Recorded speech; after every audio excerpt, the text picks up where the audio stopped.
Hello, hello. Hi, everybody. Welcome to the SONA Foundation and our monthly virtual conversation around mental health. You can hear I'm right under the flight path.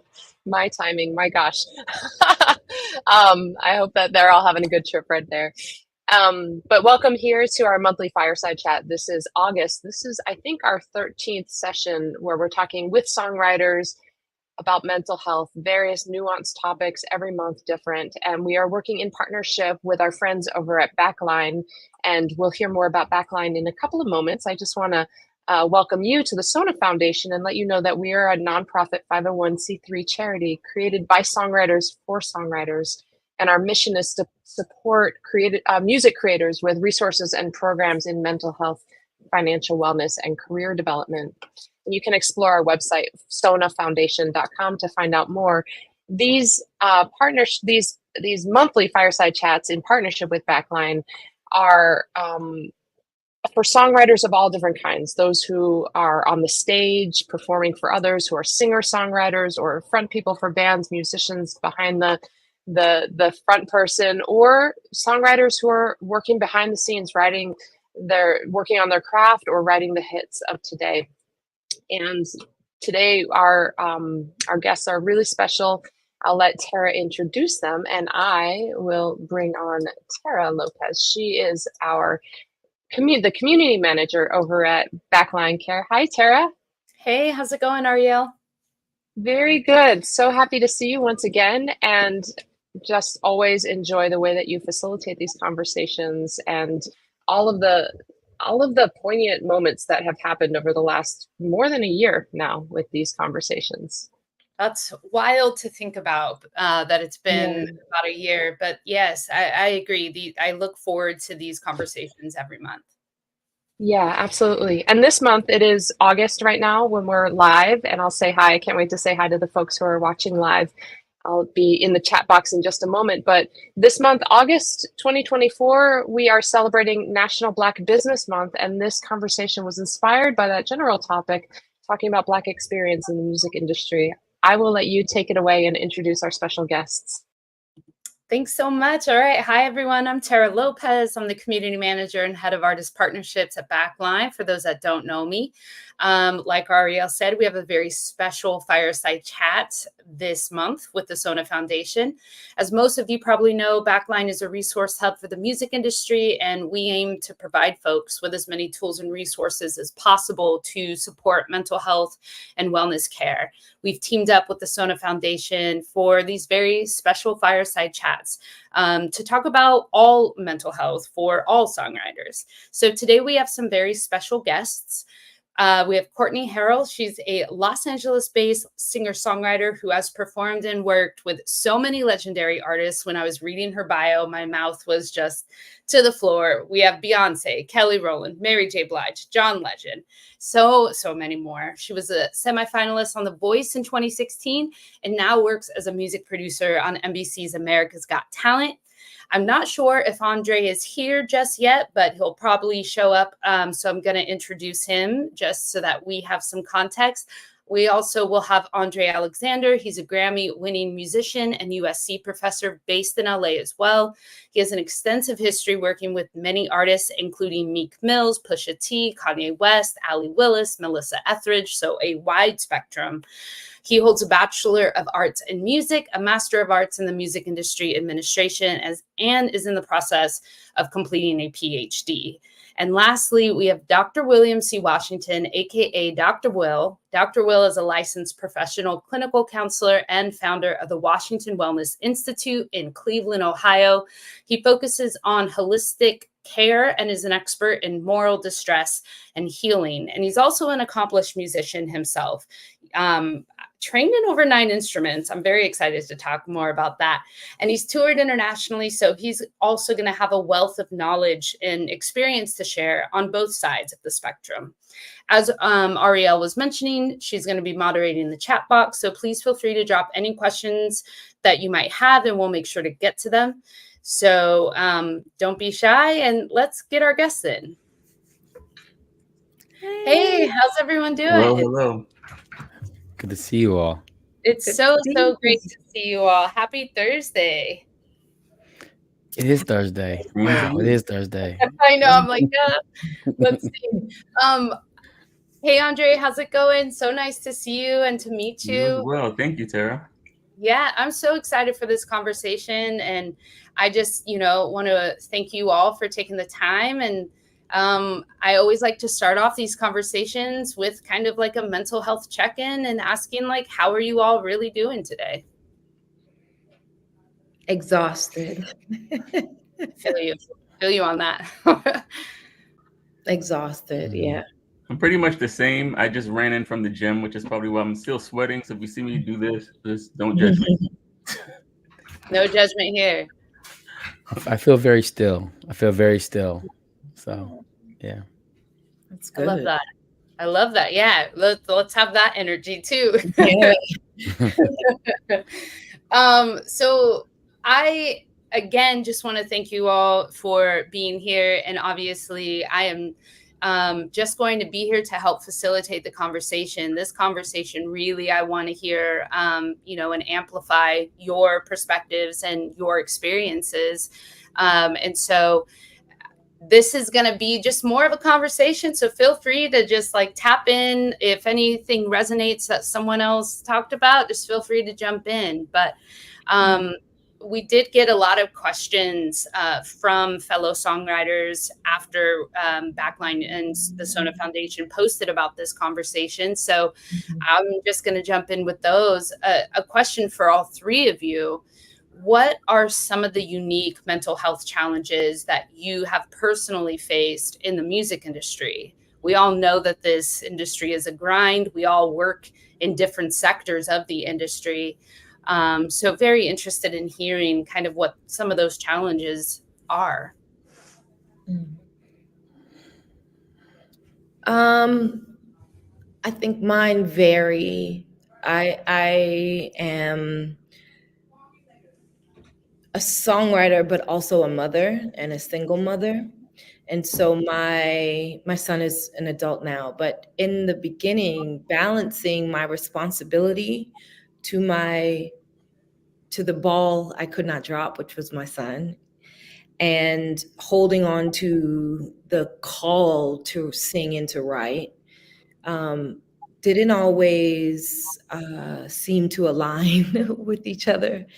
And so I found myself oftentimes having to say no to opportunities that I felt I would have to explain to my son what I meant by what I wrote, or what I meant by who I was working with, or what I meant by some of the deals that I may have made.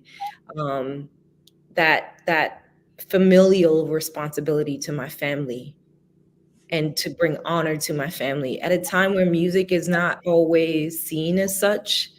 The topics are not always family friendly. And so I was trying to find that balance. And that was very, very, very hard, because you're working with peers who want to move forward in their career. And not only am I a mom, but a woman of faith. So that rub sometimes just made it very difficult. And I think like most artists, I've experienced like deep darkness and deep depression. Largely because, one, I think artists are just wired sensitively. It's how we do what we do so well. So it's learning that about yourself and then learning to manage that. But then also going against the grain and trusting that your integrity will not only preserve you, but command respect enough for you to stay in the game, the long game. And that was very hard for me.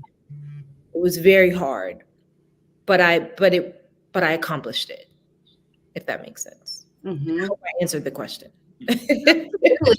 Thank you so much for your vulnerability in that. Thank you. For me, it was self-imposed unrealistic expectations, meaning everything has to be perfect. I'm competing against everybody in the world, especially in the music industry. This big competition. Nobody sleeps. Everybody's grinding. If the due date is this time, you stay up until 6 and 7 and 8 and 9 in the morning. You just stay up. You never sleep. You do this and all of those things. Plus trying to win Grammys and awards. Plus finishing school. Plus. And I realized it was me competing, but nobody was competing against me. Really, it's just we. In my mind, I imagined all of this competition that didn't really exist. Yeah. And for me, that's the biggest mental issue and challenge I face in the industry. I feel like for me, I see it in 3 levels. The first thing I faced was understanding that the music that I connected to was actually a trauma bond. Because of what I grew up with, I trauma bonded with my music, which is why I excelled so well, which is why I could learn instruments so fast and so well. Music didn't hurt me, right? It opened me up to another world of language because I couldn't speak for myself. The second level, unique challenge I faced was being seen by what I do, what I create.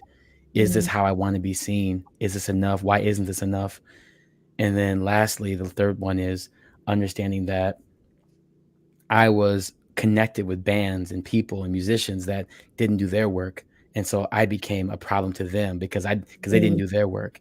And so the higher up I went and I started becoming internationally touring and I kept having these problems. I'm like, what did I do?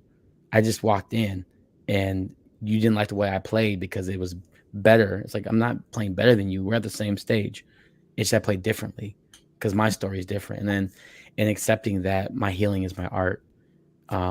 And it changed my relationship with music. And so it became more internalized awareness rather than externalized. And so I think the challenge I faced was trying to find my voice through that process and knowing that I am what I've played and I play what I am rather than who am I trying to impress today, right? Or who am I trying to make sure they're okay? So, I think that it was a very internal process. I think that's a hard place to articulate when you're in a band and you're traveling 13 hours to another city every single day. And, we don't have time to talk about that. So I think just not having that communication, but accepting that everybody has a trauma that they're coming from and they may have trauma bonded with their art. So I carry a lot of different perspectives. Brilliant.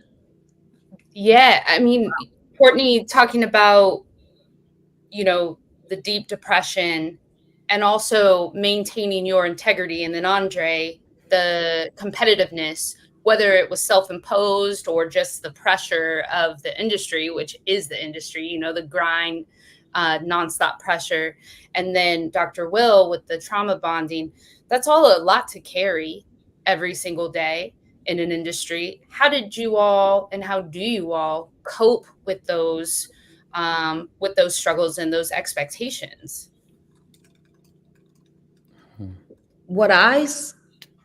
First off, thank y'all for sharing what you shared, because yes to all of everything they said for me. Yeah. I'm like, yes, I went through that too. Yes. But to Dr. Will's last point of doing your work and your art being your healing, for me, I think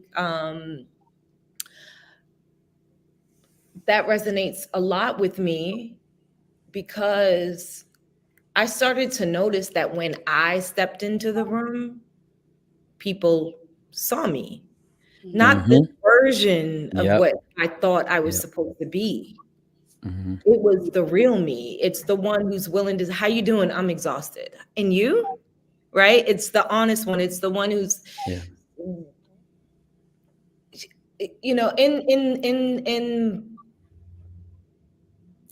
in Black culture, American Black culture, African-American culture, there are expectations of how we're supposed to think and sound and express ourselves musically. I'm a Black girl from the hood. My parents were both pastors. We grew up singing music. This is my baby Adonis, everybody.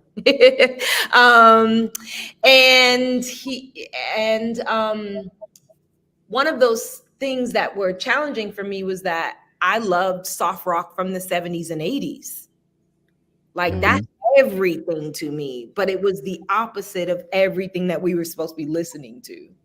But it wasn't until I embraced, no, I hear differently I experience music differently. I connect to people who look different than I do. When I brought that in the room, it started to go click, click, click, click, click. Like all of the things that I was hustling for came with ease and with grace and in love, where I didn't have to hustle so hard anymore. Love that.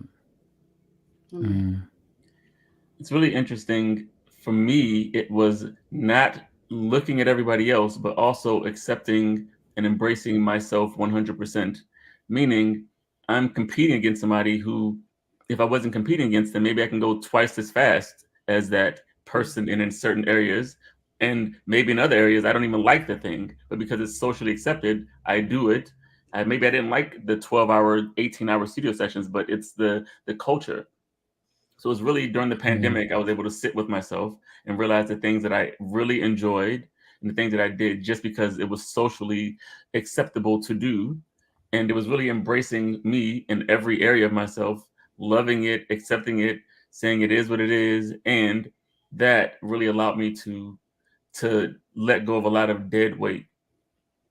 I have a very similar story with that, Dr. A. I realized that I was living in motive and not purpose. Well, if I practice 8 hours and I shed for 8 hours, then I'll get this gig. If I get this gig, then I'll meet this dude. And if I meet this dude, then I'll get this thing. And, you know, is that whole pyramid scheme, right, of the music industry, right? And I realized that the more I told my story, the less I became of it. And I really started to reflect on, I was trying to live other people's stories. I was trying to live the culture of Black culture, music industries, the story of it all, like the hardship to make it in Black music. And I realized that the more I actually just told my story, the less I was becoming of that. And I was actually more available to live successfully and more financially sustainable. Because I recognized that I did not come from the privileged area. I couldn't afford the lessons. So I had to listen to my jazz elders. I had to go to the jazz clubs at 14 and sit in the corner and, clean up and then listen. I had to do that. And so I think that the coping skills that I got was learning that this is a lifestyle, not a job. My music is a lifestyle, not a job. And I had to reconstruct myself because that capitalism is real. Absolutely. That's so good. And when I repeat that back to myself in my head, it's a lifestyle, not a job. There's a freedom in that. Yeah. Because one of the hardest things for me as a songwriter, and I've been successful and also have been writing for big people and ended up still without a crib. And it wasn't, the math wasn't math. Right. Exactly. Right? I came to this point where I said, I'm not going to write for my food. I'm not going to sing for my food. Like I'm not going to do that. It has to be the same gift that I was given to feel and hear and express all of that, or else I don't want anything to do with it. But what I hear from you, Dr. Will, is that it's a practice too, right? There's a practice that goes into we're practitioners, right? It's just, that's good. That's good. That is so good. I wrote down, you were living in motive and not in your purpose. And I personally have never heard anyone really describe this industry routine as such, but it makes so much sense.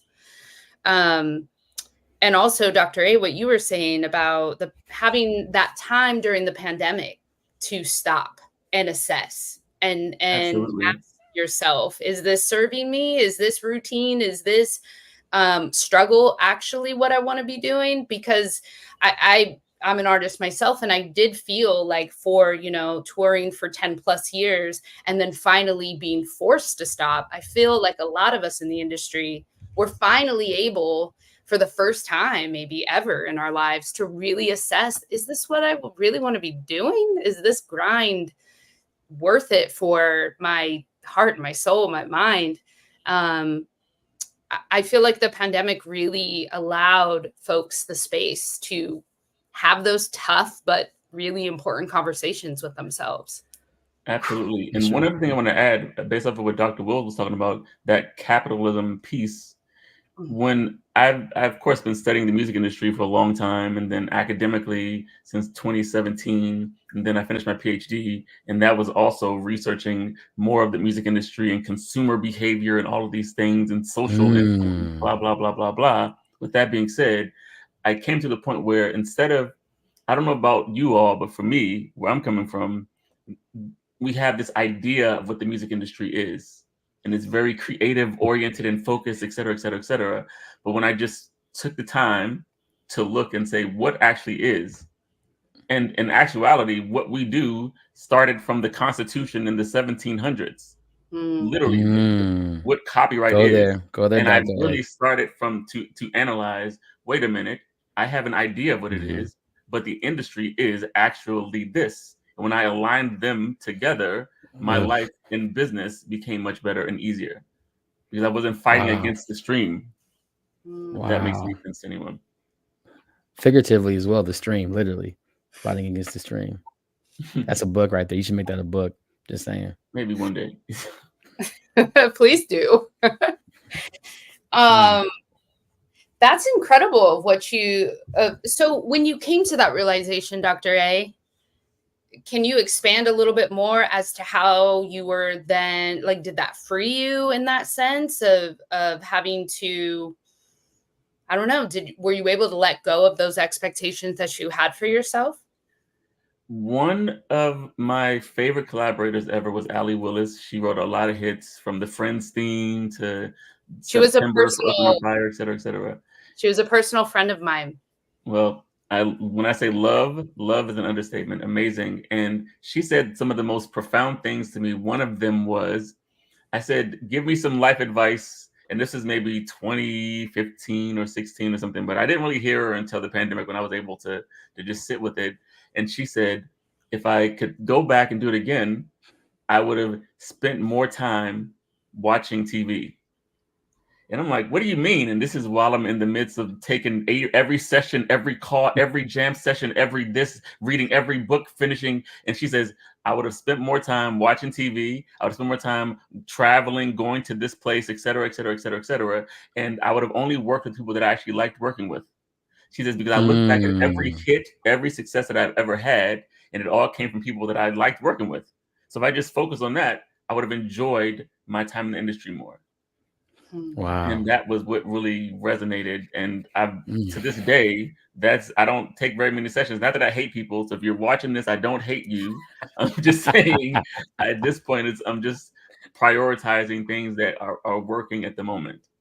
That, you know what I mean? It's just, that really was the biggest takeaway from all of the pondering that I did. Wow. That is so refreshing to hear, because that is not it's not the industry that we've known, but it's also not the society that we've known. You know, we've never been taught or told to watch more TV, say no to those sessions. Like, that is so liberating. Go to the beach.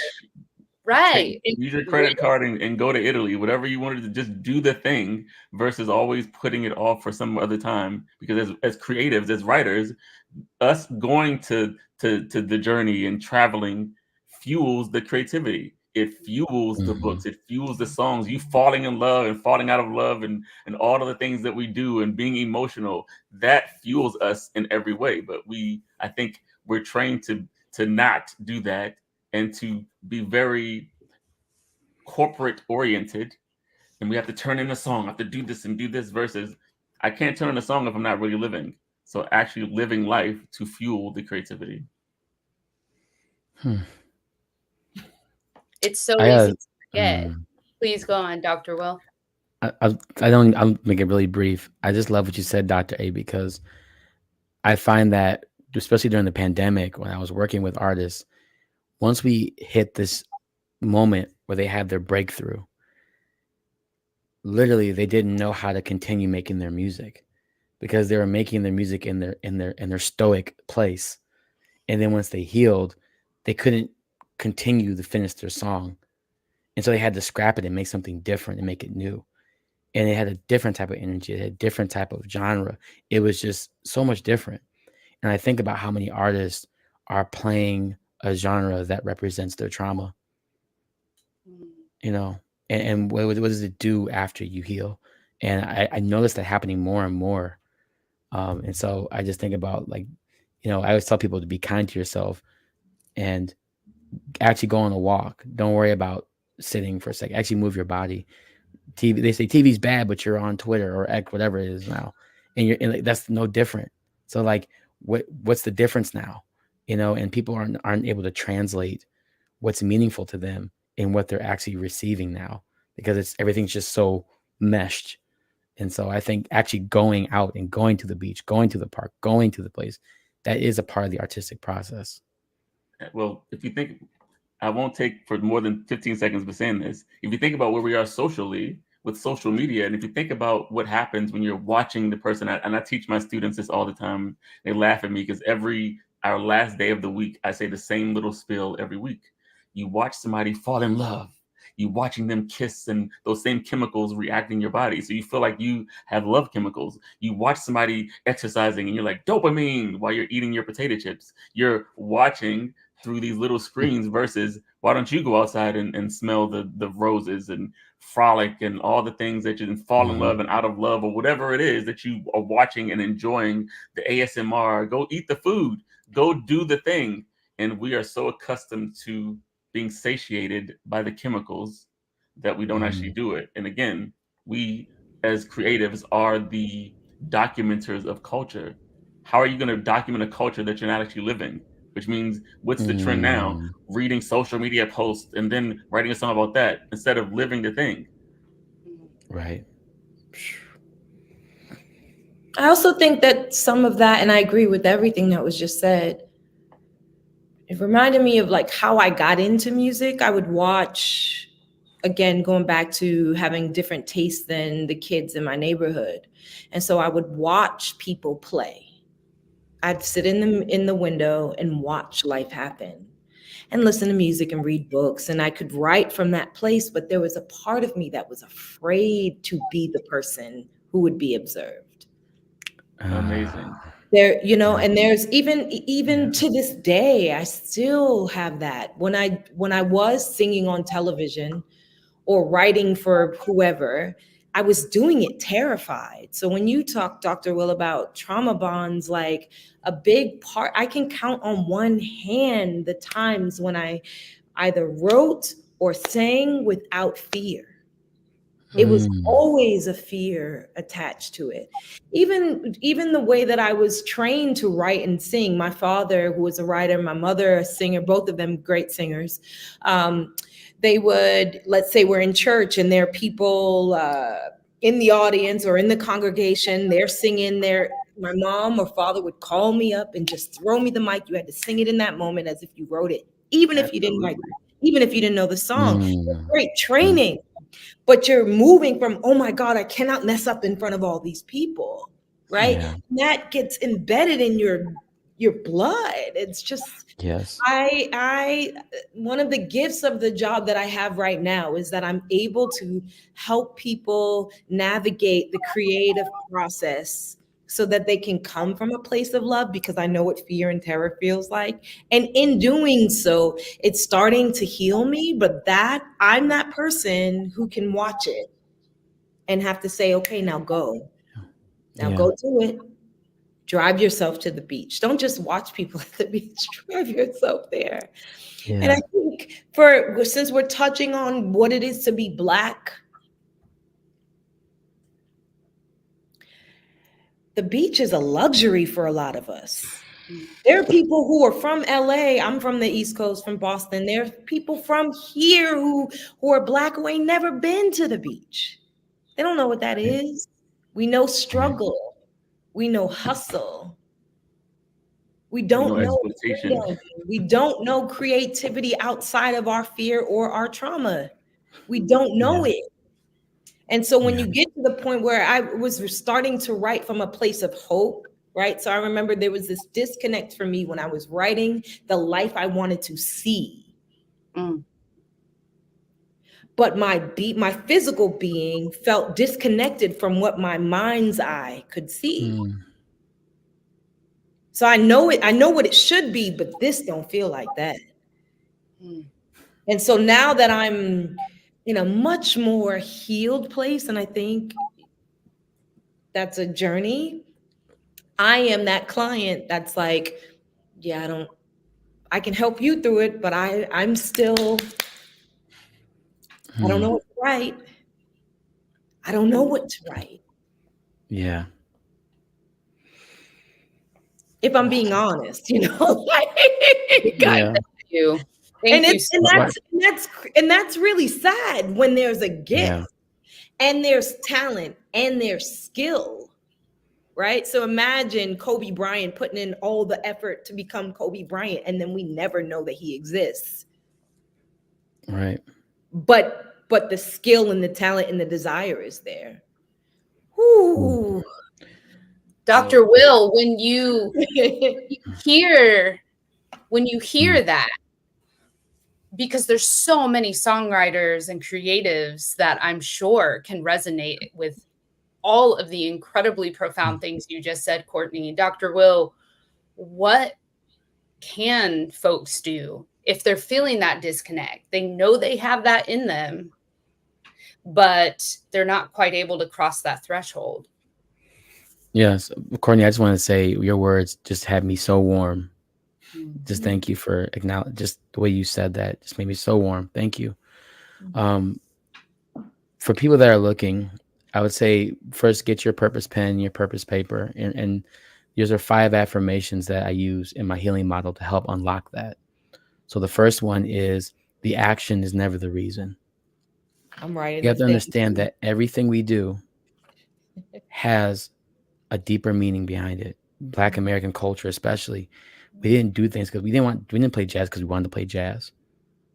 We didn't make soul food because we wanted to make soul food. The action is never the reason. The second one is unmet needs result in irrational behaviors. Many of us create because of unmet needs. Many of us produce because of unmet needs. Many of us live creative lives because of unmet needs. The third principle is time is a resource used for limitation or application. So we have to change the way we understand time because it's connected to capitalism and it removes our own ability to be present. So time is a resource used for limitation or application. The fourth one is be everything, expect nothing. So we have to understand that the labels that we list ourselves, especially in Black culture, the labels that we live in, they can never be enough, which is why we have so many labels. So you have to get back to the center of your core values. So be everything, expect nothing. And then lastly, purpose is the human compass. Not the spiritual, but the human compass. A lot of times when you feel ungrounded, you have to be reminded of your purpose. Why am I here? Because a lot of times when you forget why you're here, you make everyone else seem more important than yourself. And so if you can live in those 5 principles, you can really unlock a true foundation. And then culturally, it acknowledges the past, present, and future in all 5 of those statements. Brilliant. Well, I needed to hear that. I wrote those down. I did too. Wow. Maybe if I can give you feedback in real time on what that made me feel. Warm is one of them. Free is another. I would have never qualified warm as a feeling before, but so thank you for that. But be everything and expect nothing is a whole other thing because it's like take up space. And as a Black woman, that comes with a lot. And I am a lot. And I don't mean that in a bad way. I am a lot. When I feel out loud.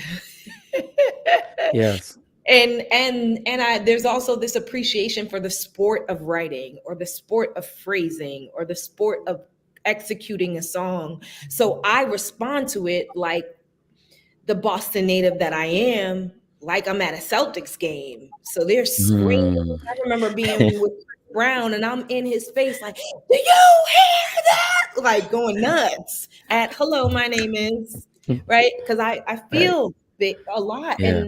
And sometimes the expectation isn't so much that you're going to be embraced, but that you're going to be pushed away. Yeah. Yeah. And if that lot comes with a level of truth and vulnerability, which most people don't want to live in, but I don't know how to not live there. It makes, that's another, it compounds it. So it's like, oh, yeah, be who you are, but who's going to hold space for me? Yeah. Yeah. I love that. For me, what came up was this idea that I grapple with all the time. Who defines success for you? And you said something with your point number 4 of time and its association with capitalism. And most of our expectations of time and success benefit capitalism. It benefits the labels, it benefits the artists, et cetera, versus art for the sake of art. Imagine what songs would you write if you were writing for yourself? Just because you wanted to hear a song that felt like this. And to me, that's what those last 2 points brought up. You defining success for yourself. You saying, maybe I don't have to turn in 15 songs this month. What if I just put all of my energy into 3 quality songs that were the best pieces of art I could absolutely create, that at the end of my career, I listen to them and I'm still having the same feelings and emotions because I gave them my absolute all. Yes. And to me, that's what that brought up. You defining success for yourself, meaning that is the most vulnerable place, because we don't live in an industry that praises that individualistic way of thinking. We don't. We tend to live in an industry, if you think about this, in 5 more seconds, literally meaning 60 seconds, but where we go into the most vulnerable place of ourselves, the place that nobody else sees, hears, feels, touches, tastes, any of those things, and we bring back from that well of experience this beauty, this thing that's within us, and we give it to the world, and they critique us every day. If you're successful in the music industry, the most vulnerable parts of you have been critiqued every single moment. You give it to artists, garbage, trash, and we take that. So that has to affect us psychologically in some way. Think about that. So now we take that, we had to convert, like you said, Dr. Bo, you gestured, we convert that judgment into fuel. But in actuality, that's the most vulnerable place we could be. Exactly. So what happened to us that all of us who are successful can thrive in such a toxic environment? That's how I think think it. But ultimately, that's amazing. We're here. That there's something so profound about what you're saying. And it leads me to the thought that I've been carrying for maybe the last 8 years, and that is, there ain't no wizard, Dorothy. Like, exactly. There ain't no wizard, okay? The power that you've been looking for, that's in you. Yeah. And when I think of the wizard, the wizard, let's go the Wiz, since we're, in Black. Exactly. Black Business Month. So we're gonna go in the Wiz, right? He was a chump. The man behind there who seemed to have all of the answers, that they're traveling this yellow brick road to the Emerald City to see this godlike creature. He didn't even know. He was lost. He was lost. He was lost. He planted and make everybody else's life hell. Exactly. Because they couldn't.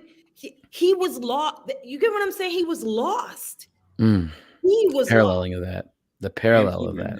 He was lost. And so we're going to lost people to point us back to home, which is within ourselves.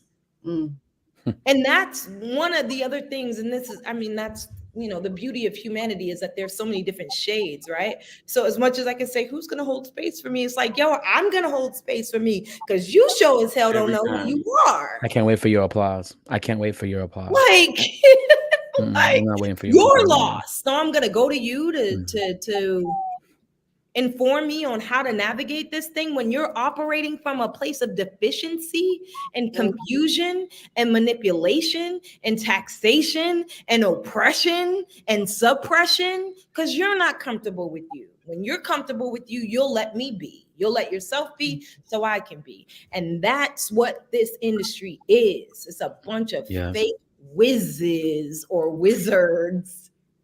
Mm-hmm. Well, I'm trying to watch my mouth and be respectful. Because No, please. so you are talking. That's what keep the going. dog, really? That's it. That's the other reason why I am saying no. I'm not writing that. I'm sorry. I'm not coming to that session because when we start to talk about energy and all of frequency, nah, I don't want to. I don't even want to be. That's not my frequency. Space. I say it all the time. That's not my frequency. No, that's not my frequency. It's not my people, not my place. It's just this is not my frequency. Exactly. Okay. Well, yeah. Or Black folks might say, some church folk, that ain't my ministry. That ain't my ministry, you know. I wasn't called to do that. No. It's so funny. Oh, sorry. You can It's deal so with funny. that on your own because you lost. And I know who can help you, but it ain't me. But it ain't me. It's so refreshing to hear folks in the industry speak so plainly and openly about this, because I feel like we need to hear this type of conversation every single day. We need to hear this actual, real, raw, honest dialogue. I think we'd move the needle in so many ways in the industry if we could just actually, one, hear folks like you, Courtney, speak the truth, but then also acknowledge that the industry, along with society, if you want to look at a more global scale, if we can acknowledge our truths of how discrimination and oppression have really, really harmed this industry and this system and have created this toxicity. Trickle down effect, because I like you know, you two, I'm an educator.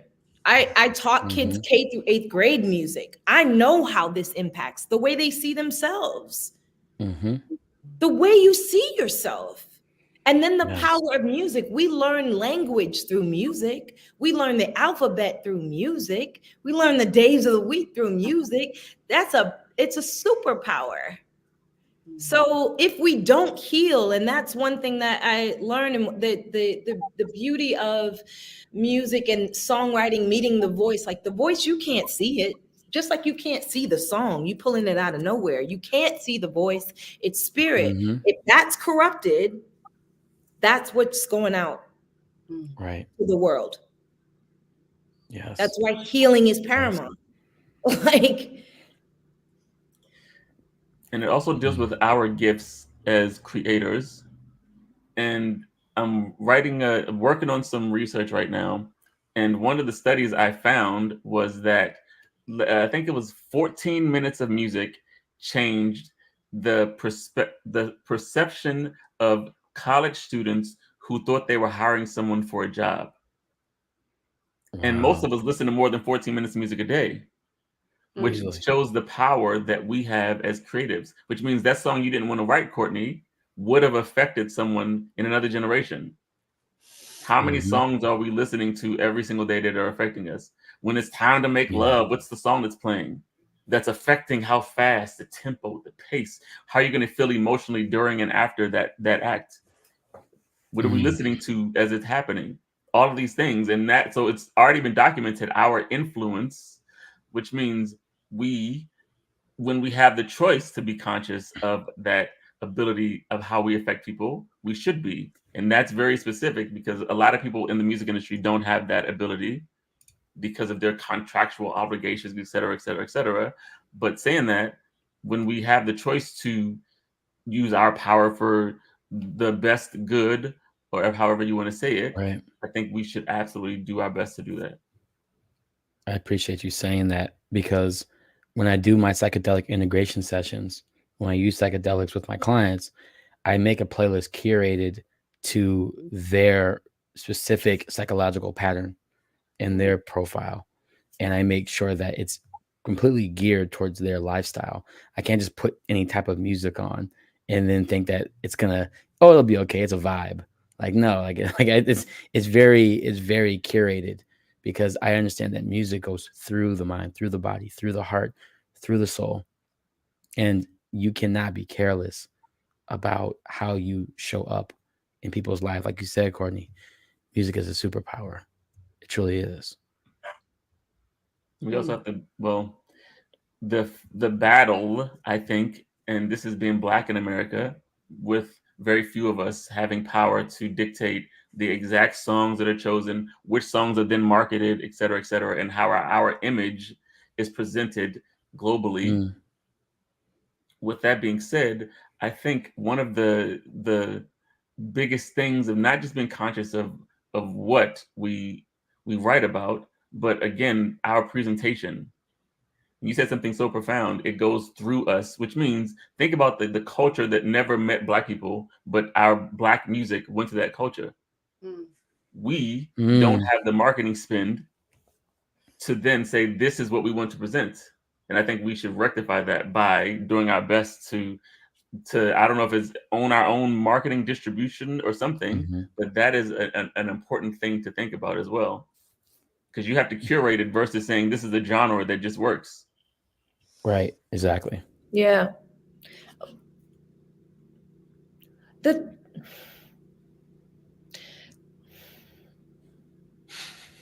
I'm just processing. But when you think of music in the body, right? If I can continue on this track of being honest, when I was in environments musically, and Dr. Will, going back to this being a trauma bond, right? And me breaking away from what was toxic, what I didn't know was what it was doing to me physically. I didn't know the impact and the disease, the dis-ease that was happening, the autoimmune impact it had on me, where I lost my hair, my face changed. And yes, as you get older, things happen, but I lived a long time thinking, oh, this is just how I am. Not realizing, no, you're in an environment that is toxic to your being, both your physical being and your interior life. And then when you have images as a woman, you have images of what the ideal woman looks like, and she's some distorted version of what the ideal Black woman looks like. It poses self-hatred. And then it's like, well, why would you want to hear from me? Why would you want to hear from me? Yeah. Because I'm not that. So I had to, one of the things that I'm trying to do to restore myself to myself is even in my hair. Like, you know, it used to be straight for a long time. Now you're going to get these braids, and you might get a faux lock every now and then, or one day it may be an afro, but you're going to get me. You're going to get us, because I didn't have images that look like me to look to say, oh, there's a writer who looks like me who can do this. As a woman, all of my inspirations as a woman primarily are male. As a songwriting and producing aspect. Of course. The most interesting, well, for me, what you brought up was one of my favorite things to look at, how artists embody a group of people. If you think about it, those are the most successful artists, which means you're describing the most innovative way to be as an artist. If you look at my favorite example is Harrell, and he had the group The Nerds when I was younger, and we was like, the Nerds are just dancing and doing all your thing, whatever it is. We love that. But when I was a kid, if you were a nerd, that was bad. That was bad, yeah. When was the last time you heard post The Nerds, somebody called someone nerd in a negative way? he affected Right. how we look at skateboarding. Skateboarders are cool now. When I was a kid, you're a nerd and you're a skateboarder. He literally embodied himself and changed how we as society view people, which means you, as a Black woman with faux locks and braids and all of the things that you do, have the power just by you being yourself and successful in how everyone views success. You then establish that as the marker of success just by being yourself, which is why I say we have to define ourselves versus everyone's always chasing success. Oh, that's the sound for success. Then you chase that. That's the sound for beauty. Then you chase that. And then one week you're this way, next week versus what is the most accurate, authentic, autonomous way of you being. And that is a hard place to be when everything around you is doing something else. And you have to still stay rooted and grounded and all those words we learned in your authenticness. And that's hard to do in an industry that does not praise individualism because it's not profitable 100% of the time. It doesn't get profitable until the fruit starts coming out. The songs start getting good. The this is filled in and all of the things are looking right. So it doesn't. It's not a easy way to be in the industry. I love that. So this conversation, so vital, so crucial. Are y'all finding that it's easier to talk about mental health amongst your circles, or is there still the stigma attached to it? So I'm gonna give two answers to that. Yes, it's easier, and no, it's not. Yes, it is easier if it's one of the cool mental health diagnoses. And no, it's not, because we are also socializing mental health at an irresponsible rate. Let me explain. It's okay to be like, oh, I'm so depressed today. Oh my God, my anxiety is a lot. Oh, I just feel so like, oh yeah, it's great. But no one wants to hear, oh my gosh, I had disruptive mood dysregulation. Oh my gosh, I'm having narcissistic behaviors right now. Oh, I'm having psychopathic tendencies right now. Oh, I'm having a manic episode right now. You want to hang out and go to Five Guys, right? No one's saying, no one's normalizing the language of that. But then we're also overusing and socializing mental health diagnosis. I don't wake up every day and be like, oh, I feel so osteoporosis today, or oh, I feel so cancer 4 today. Oh, I have I'm like, dude, you're so prostate cancer today. What's wrong with you? Right? We don't say that, right? Right. That's and right. So we socialize it to the point where it's becoming unhealthy. And so we're not being accountable about our language in mental health. So then when we say, oh, do you need to talk to a therapist, or hey, you should talk to somebody, it's always who's saying it, what angle are they saying it from, and what is the environment in which they're offering this resource that they probably don't even have to give it to you. Right. And so a lot of times we aren't responsible about our mental health awareness by even just the language of it all. So I say yes and I say no, just because of how reckless we can be. And there are a lot of Black therapists out here. I'm a part of Black Therapist Rock, 36,000 Black therapists. And like, we're out here. We're definitely out here. But you shared, Rick Ross's birthday post. You didn't share the Black therapist that lives down the street, their post, right? They're not included in your social structure, so they won't exist. And then hopefully you have insurance, because I know you're not going to pay out of pocket, but you definitely pay for them new J's. That could have been your intake and your first 2 sessions. It's just, we have not prioritized what healing means for us as a people, and incorporate and think we're coming from a place of gratitude and not entitlement, right? I deserve mental health care. I deserve to see a doctor. I deserve to see a Black therapist. I deserve to see these things. It shouldn't be, oh, you should be grateful to have these services available. We got to stop talking in gratitude so much. We are entitled to these rights. Yo, and we won't get there. On a t-shirt. That is so incredible. We need to stop talking in gratitude so much. It's almost inauthentic. You have to, instead of just being authentic, like Courtney, I'm not feeling good today. I'm grateful that I'm breathing and walking. but I still don't got the money to pay the bills. What is that authentic feeling? Yeah. Yeah. That's amazing. I love that. And well, I don't love it. I love that you brought it up, is what I actually mean to say. With that, you brought up so much, and I love the way you brought up, you answered it in multiple ways. I'm born in Maryland, raised in Washington, D.C., so the DMV my entire life until I moved to Los Angeles when I was in my 20s, even though I traveled a lot. With that being said, I had the privilege of being around a lot of cultured people because DC, Maryland, Virginia is a cultured area just because it's where the government is. Love it there. Which means the conversations I had, I didn't realize they were unique. We were talking about mental health. We were checking in with each other. If your friend didn't see you for 2 or 3 days because you weren't answering the phone, they're showing up at your house and knocking on the door and making you put on clothes, and we're going to go out so that you do something to get out of the rut that you're in.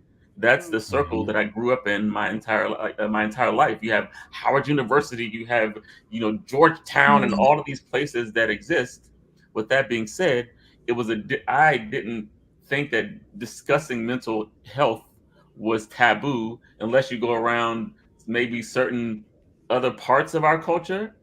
But then it goes to the fact that Black people are not monolithic, and everybody just presents it as though we're one way. The way I grew up, when we talk about things, you're clearly faking. You feel this way, and we make fun of you, and then we assist you in getting out of that emotional state. And when you talk to somebody, that's how it works. But when I moved from Maryland, DC, Virginia area, I realized that that's not common. And the more areas that I went to that were music industry centered, the more it got to be that, what's the mask you put on? Even though I can't afford to eat food, when we go to order food for the studio session, I smile and say, I'm just fasting today, because you don't want to present in an authentic way, because then you might not get the call for the session, which means it's so I feel like it still absolutely exists in certain areas, but amongst social media crowd and maybe people who are middle class, I guess. So that's then dealing with the class and socioeconomic status. But for me, I've always been privileged to have those kind of conversations. Love that. Wow. Wow. I come from a long line of strong people. I'm sure we all do, but this is the fake strong I'm talking about. Or in the case where I'm like, oh, you're strong, you've allocated it in the wrong way. Or you've wasted your strength on things that have kept you in toxic environments. And so I still am around a lot of people that way. Strong Black people. Yeah. Strong enough to go see about yourself. Right? You can plow through, but you can't lay it down so you can deal with the real thing. That's underneath. And so I guess in my personal circle, I can be honest about mental health, but it's, to Dr. Will's point, yes and no. No, I'm strong. Yeah, are you though? I really hope one day that Black folks will be strong enough to be vulnerable. And when we get to there, I think it'll be the movement we all dreamed of having. But we have to become strong enough to be vulnerable. And that's scary, because we still believe that we have to be the labels that kept us alive. Yeah. And there is a survivorship with that fake strong, right? There's a survivorship, not a relationship that's happening. Something that's really interesting is I study social media culture and how culture is expressed on social media. One of the things that is interesting, I should say, is in person, I feel like vulnerability occurs more. But if you express vulnerability on social media, it's too much of that groupthink, and you're getting made fun of immediately. For example, one of my favorite memes that will bring me to tears every single day is when Charlemagne the God, I forgot his name, he's on the the interview, and he couldn't even get it out. He says, "I'm not going to say it because you're going to laugh at me." And Charlamagne says, "I'm not going to laugh. I'm not going to laugh." And 5 seconds later, he goes, "When I grew up," and they bust out laughing at him. And they laugh for 5 minutes. It's the funniest thing in the world. But with that being, that to me embodies the culture, especially Black culture on social media.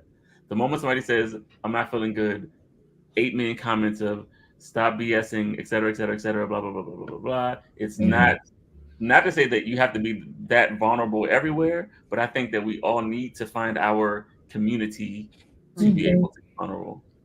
Yes. Yeah. Community.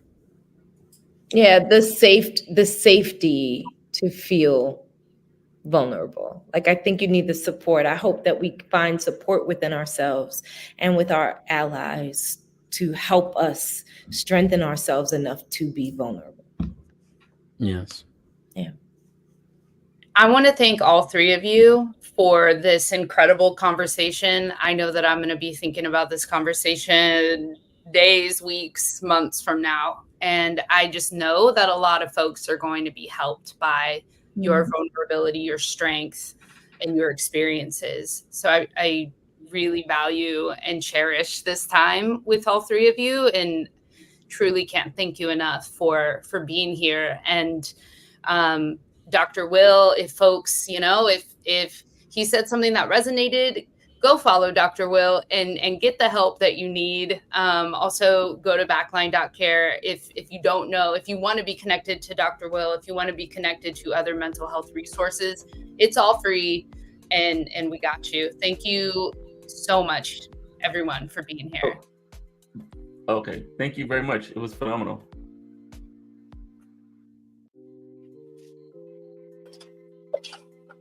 Hi, Terra. Hi, gosh, what a conversation. That was incredible.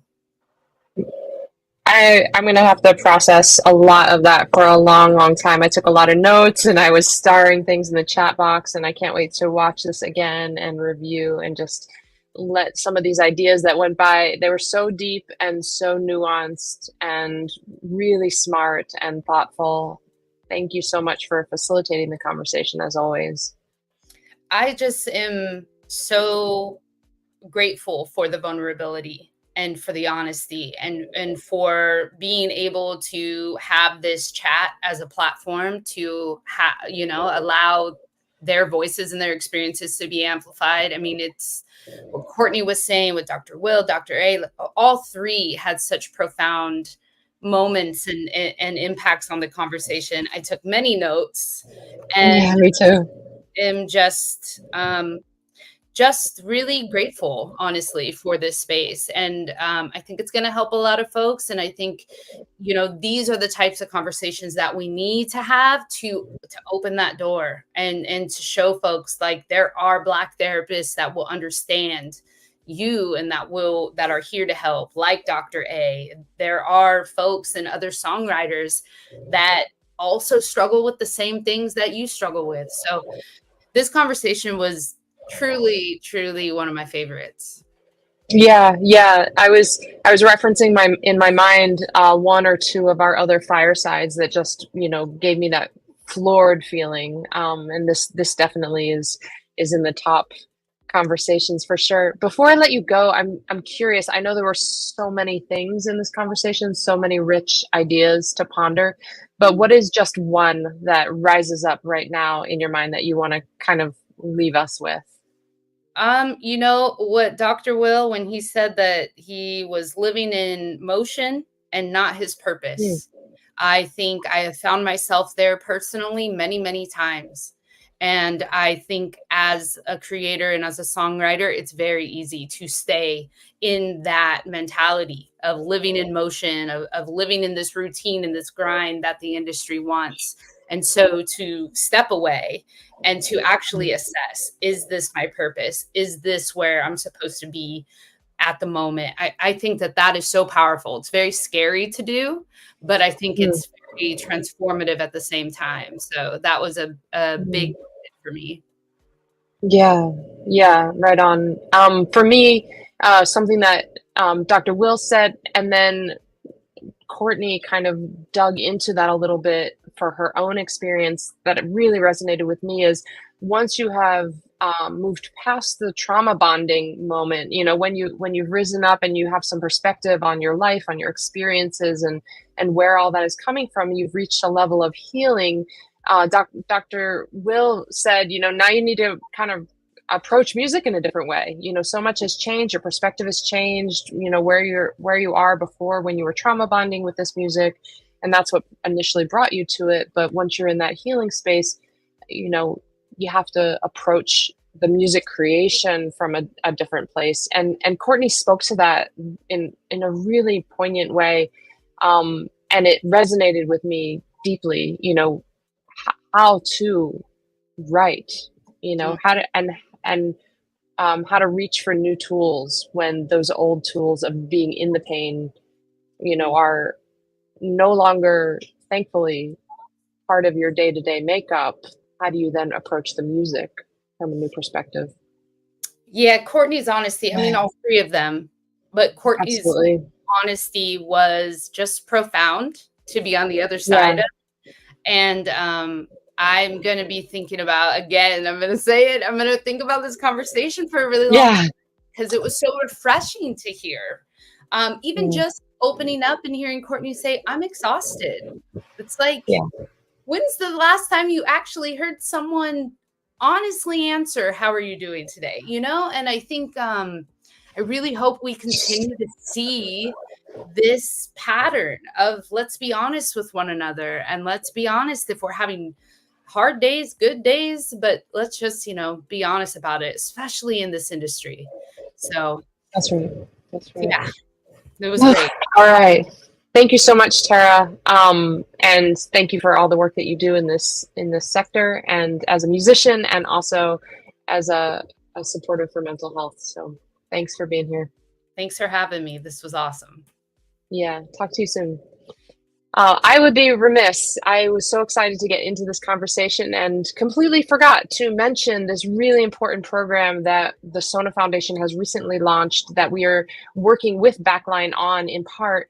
It's called TAP, Therapy Assistance Project, and that is for songwriters specifically who need financial assistance accessing mental health therapy. And we have application portals on our website, really easy process. And if that sounds like you or someone that you know, please direct them to our sonafoundation.com website. You will find out more information about TAP. We're thrilled about this program. And if you are a songwriter who both needs the financial assistance, but also needs help finding a therapist, just you don't know where to go to, that's where we're working with Backline, and they can help bring you into their case management system and introduce you to some therapists and find one that is going to work for you. So I'm really honored to be a part of this on this side and to bring these monthly fireside chats to you. Come back for our September topic and make sure that you're on our mailing list so that you find out who our guests are and the time and all of that stuff. Take good care and see you next time.